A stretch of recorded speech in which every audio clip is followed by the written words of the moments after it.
نے سینے میں اس قرآن کریم کو محفوظ کر دیا. یہ قرآن کا معجزہ ہے دوستو. قرآن کریم وہ مقدس کتاب ہے. قرآن ایسا معجزہ والا کتاب ہے. اتنی ضخیم موٹی کتاب جس کی آیتیں 6666 آیتیں ہیں. اس قرآن کریم کا محفوظ ہو جانا یہ اللہ کی طرف سے معجزہ ہے. دنیا میں کوئی ایسی کتاب نہیں جو اتنی موٹی ہو اور وہ سینے میں محفوظ ہو جائے اور جس کا دور کیا جاتا ہو, جس کو قرآن نماز کی حالت میں پورے قرآن کی تلاوت کی جاتی ہو. تراویح کی نماز میں مراد پڑھتے ہیں. تو آج تراویح مکمل نہیں ہوا, قرآن کریم مکمل ہوا. تراویح کی نماز مستقل سنت ہے. قرآن کریم کا سننا, ایک مرتبہ سننا, یہ مستقل سننا. اور 20 رکعت تراویح پڑھنی, 20 رکعت تراویح. آج کل دوستو بڑا وہ سوشل میڈیا پر دیکھتے ہوں گے 8 رکعت تراویح. یہ 8 رکعت تراویح یاد رکھیے دوستو, 8 رکعت تراویح نہیں, 20 رکعت تراویح ہے جو آقا صلی اللہ علیہ وسلم کے زمانے سے, جو آقا صلی اللہ علیہ وسلم کے زمانے سے ہے. ہمارے آقا صلی اللہ علیہ وسلم نے 3 دن تراویح کی نماز پڑھائی. 3 دن ہمارے آقا نے 3 دن نماز پڑھائی. چوتھے دن تشریف نہیں لائے. صحابہ کرام نے پوچھا کہ اللہ کے رسول آپ کیوں نہیں تشریف لائے؟ اور میں اپنے گھروں میں پڑھوں, اپنے گھروں میں پڑھوں, گھر میں پڑھنے کی اجازت دی. حضرت عمر فاروق رضی اللہ تعالیٰ عنہ کا زمانہ آیا. حضرت عمر فاروق رضی اللہ تعالیٰ عنہ نے کہا کہ اب نماز 20 رکعت تراویح ہوگی. اللہ کے رسول سے جب صحابی نے سوال کیا تھا کہ آپ کیوں نہیں تشریف لائے, ہمارے آقا نے فرمایا کہ خشیت ان یفرض علیکم, مجھے ڈر ہوا کہ تمہارے اوپر کہیں فرض نہ کر دیا جائے, تمہارے اوپر اس نماز کو, نماز تراویح کو فرض نہ کر دیا جائے. اسی وجہ سے ہم نے مستقل نماز نہیں پڑھی. اور فرض اگر نماز ہو جاتی تو بڑی مشقت میں امت پڑ جاتی. حضرت عمر فاروق کا زمانہ آیا تو حضرت عمر فاروق رضی اللہ تعالیٰ عنہ نے فرمایا کہ دیکھو نبی کا زمانہ گزر گیا, ہمارے نبی اکرم صلی اللہ علیہ وسلم کا زمانہ گزر گیا, اب میں اس کو قائم کرتا ہوں. یعنی نبی نے جس کو قائم کیا تھا, 20 رکعت تراویح پڑھی تھی, 2 چیز کا اضافہ کیا. جماعت کے ساتھ پڑھنی ہے, مسجد میں پڑھنی ہے, اور قرآن کریم کو مکمل پڑھنا ہے. 20 رکعت تراویح پڑھنی ہے. اس طریقے سے حضرت عمر فاروق نے فرمایا اب وہ خدشہ ختم ہو گیا. نبی کا زمانہ ہوتا تو یہ فرض نماز ہوتی, اب تو وحی کا سلسلہ بند ہو گیا. لہذا دوستو حضرت عمر فاروق رضی اللہ تعالیٰ عنہ نے اسی کو جو نبی نے 20 رکعت تراویح پڑھی تھی اسی کو قائم کیا ہے, سلسلہ کو شروع کیا ہے. اور ہمارے آقا نے فرمایا علیکم بسنتی وسنت الخلفاء الراشدین, تمہارے اوپر میرا طریقہ لازم ہے اور خلفاء راشدین کا طریقہ لازم ہے. حضرت عمر فاروق کا طریقہ ہمارے اوپر لازم ہے. تو یہ بیچ میں ضمناً بات چلی آئی. میں بتا ہی رہا تھا کہ 20 رکعت تراویح پڑھنی ہے جو نبی کے زمانے سے ثبوت ہے اس کا. یہ آج تقریباً 150 سال پہلے سے یہ فتنہ اکھڑ گیا کہ 8 رکعت تراویح, 8 رکعت تراویح کا ثبوت نہیں. یہ 8 رکعت تراویح یہ 150 سال پہلے جو زمانہ گزرا ہے, اتنے ائمہ مجتہدین اور امام بخاری, امام شافعی, امام ترمذی, بڑے بڑے علماء کرام, بڑے بڑے فقہاء کرام سب 20 رکعت تراویح پڑھتے رہے. کیا ان حضرات کی ان حدیثوں کی نظر نہیں گئی تھی؟ آج یہ فتنے کا دور ہے, فتنہ کھڑا کرتے ہیں کہ 8 رکعت تراویح ہے, ماحول کو بگاڑنے کی کوشش کرتے ہیں. یاد رکھو دوستو تراویح کی نماز 20 رکعت ہے. 20 رکعت یہ الگ مستقل سنت ہے. تراویح کی نماز میں قرآن کریم کا سننا یہ الگ مستقل سنت ہے. اللہ نے ہم سبوں کو یہ موقع عنایت فرمایا، اللہ نے ہم سبوں کو حاضری عطا فرمائی، اور رمضان کے مقدس مہینے میں آج ہم نے قرآن کریم کو مکمل کیا ہے۔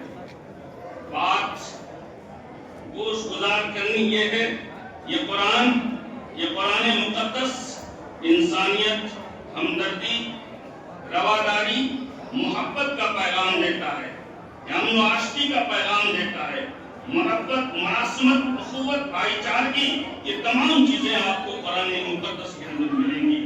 ضرورت اس بات کی ہے ہم قرآن کو سیکھیں، اپنے بچوں کو سکھائیں، اپنے بچوں کو ہم پڑھائیں۔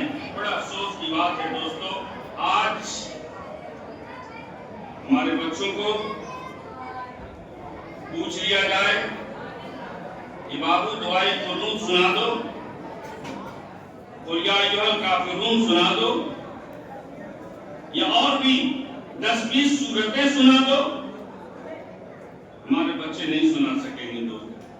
آج ترقی یافتہ زمانہ میں ہمارے بچے اتنے ہوشیار ہیں، اتنے چالاک ہیں، انٹرنیٹ کا زمانہ ہے، پابجی کا زمانہ، کیا کیا ہوتا ہے وہ تو ہمیں معلوم نہیں، بڑا شاطرانہ دماغ کام کرتا ہے۔ لیکن دوستو آج ہمارے بچوں کا ذہن قرآن کی تعلیم کی طرف نہیں۔ یاد رکھیے دوستو، یہ قرآن کریم یہدی للتی ہی اقوم، یہ قرآن کو اللہ نے اتارا تھا اسی لیے کہ قوم اس سے ہدایت پائے، ہماری قوم بے راہ روی کی شکار نہ ہو جائے۔ قرآن کریم وہ نسخہ حیات ہے، یہ نسخہ حیات ہے، اگر ہم اسے مشعل راہ بنائیں گے اور اسی روش کے مطابق اپنی زندگی کو ہم گزاریں گے، ہم کامیاب ہو جائیں گے۔ یہ دوستو حافظ قرآن، اللہ نے قرآن کے ساتھ اس کے رشتے کو جوڑا ہے، قرآن سے جس کا بھی رشتہ جڑا ہے اللہ نے اس کے مقام کو اعلیٰ کر دیا ہے۔ دوستو وقت نہ گزیر ہے، مختصر میں اشارہ کروں، قرآن کا رشتہ جڑا ہے ماہ مقدس کے ساتھ، اللہ نے تمام مہینوں میں فضیلت عطا فرمائی۔ قرآن کا رشتہ جڑا ہے آقا صلی اللہ علیہ وسلم کے ساتھ، اللہ نے امام الانبیاء والمرسلین بنا دیا۔ قرآن کا رشتہ جڑا ہے حضرت جبرائیل علیہ السلام کے ساتھ، حضرت جبرائیل کو اللہ نے سید الملائکہ والمقربین بنا دیا۔ قرآن کا رشتہ جڑا ہے حافظ قرآن کے ساتھ، اللہ نے اس کے مقام کو بھی بلند کر دیا، اللہ نے اس کے مقام کو بلند فرما دیا۔ یاد رکھیے دوستو، میں ایک مثال دیا کرتا ہوں کہ دنیا کا بڑا سے بڑا عہدہ حافظ قرآن کا مقابلہ نہیں کر سکتا۔ دنیا کا بڑا سے بڑا عہدہ حافظ قرآن کا، جس نے اپنے سینے میں قرآن کو محفوظ کیا ہو، اس کا مقابلہ نہیں کر سکتا۔ سب سے بڑا عہدہ پرائم منسٹر کا ہوتا ہے، پرائم منسٹر کا، اس کا مقابلہ بھی ایک حافظ قرآن کے مقابلے کے ساتھ نہیں ہو سکتا۔ بتاؤ دوستو، اب اگر ایک پرائم منسٹر مر جائے، قبر پہ کتبہ لکھا جاتا ہے ثابت ایکس پرائم منسٹر، یعنی یہ پہلے پرائم منسٹر تھے۔ لیکن دوستو ایک حافظ مر جاتا ہے، اس کے کتبے پہ ایکس نہیں لکھا جاتا، ثابت نہیں لکھا جاتا، حافظ قرآن حافظ لکھا جاتا ہے۔ کیا مطلب یہ حافظ قرآن چل رہا ہے تو حافظ، بیٹھا ہوا ہے تو حافظ، سویا ہوا ہے تو حافظ، مر گیا تو حافظ، مر گیا تو حافظ۔ اتنا بڑا مقام ہے اللہ کے نزدیک۔ اور دوستو کل قیامت کے دن حشر کا میدان ہوگا، حافظ قرآن کو بلایا جائے گا اور کہا جائے گا اقرا فرتقی رتل فرتقی، پڑھتا جا چڑھتا جا، پڑھتا جا چڑھتا جا، جنت کی سیڑھیوں پہ رتل فرتقی، پڑھتا جا چڑھتا جا۔ 6666 آیتیں، 6666 آیتیں پڑھتا جا، تیری آخری منزل وہی ہوگی جہاں پہ یہ آیت ختم ہوگی۔ اندازہ لگا یہ اللہ کے ان کا مقام۔ ان کے والدین کو ایسے جوڑے پہنائے جائیں گے جس کی روشنی سورج کی روشنی سے بھی زیادہ ہو۔ تو دوستو آج یہ عہد کر کے اٹھیں، یہ قرآن سفارشی ہے، کل قیامت کے دن ایسے حافظ قرآن اپنے خاندان کے ایسے 10 افراد کو جہنم سے خلاصی دلوائے گا، چھٹی چھٹکارا دلوائے گا جس کے اوپر جہنم واجب ہو چکا ہے۔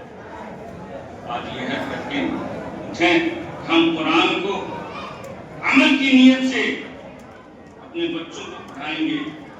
ہم اپنے گھر میں کم سے کم ایک بچے کو حافظ قرآن بنائیں گے، اور قرآن بنے گا، قرآن پڑھے گا۔ دوستو یاد رکھیے، ہم تو چلے جائیں گے، لیکن بچہ اگر میرا قرآن پڑھے گا تو اس کا ثواب ہمیں ملتا رہے گا۔ دو لمحے میں اپنی بات کو ختم کر رہا ہوں۔